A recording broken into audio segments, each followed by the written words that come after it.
നിങ്ങൾ പരുന്തിനെ ശ്രദ്ധിച്ചിട്ടുണ്ട്. താഴ്ന്നു പറക്കുന്ന പരുന്തിനെ കാക്ക പലപ്പോഴും ആക്രമിക്കാൻ വരും. പക്ഷേ പരുന്ത് കാക്കയുമായി ഒരു പോരാട്ടത്തിനൊരിക്കലും ശ്രമിക്കാറില്ല.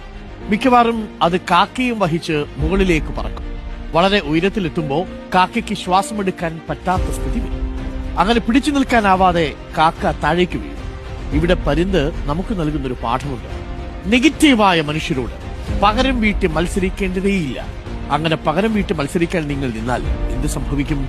നിങ്ങളും പൂർണ്ണമായ നെഗറ്റിവിറ്റിയിലേക്ക് പോകും. നിലവാരമില്ലാത്തവർക്ക് എറിഞ്ഞു വീഴ്ത്താൻ പറ്റുന്ന ദൂരത്തിന് പരിധിയുണ്ട്. സ്വന്തം പ്രകടനം ആ പരിധിക്കും മുകളിലേക്ക് ഉയർത്തുക, അതുക്കും മുകളിലേക്ക്. വലിയ ലക്ഷ്യങ്ങളിലേക്കാണ് യാത്ര ചെയ്യുന്നതെങ്കിൽ ചെറിയ പരിഹാസങ്ങളെ പാടെ അവഗണിക്കുക എന്നുള്ളതാണ്. നമ്മൾ ബെർണാഡ് ഷാ പറഞ്ഞത് കേട്ടില്ലേ? ചുറ്റുമുള്ള നായ്ക്കുട്ടികൾ കുരയ്ക്കട്ടെ എന്നാണ്. നിങ്ങൾ ലക്ഷ്യസ്ഥാനം എവിടെയാണോ നിശ്ചയിച്ചിരിക്കുന്നത് അവിടേക്ക് യാത്ര ചെയ്താൽ അത് സ്വാഭാവികം.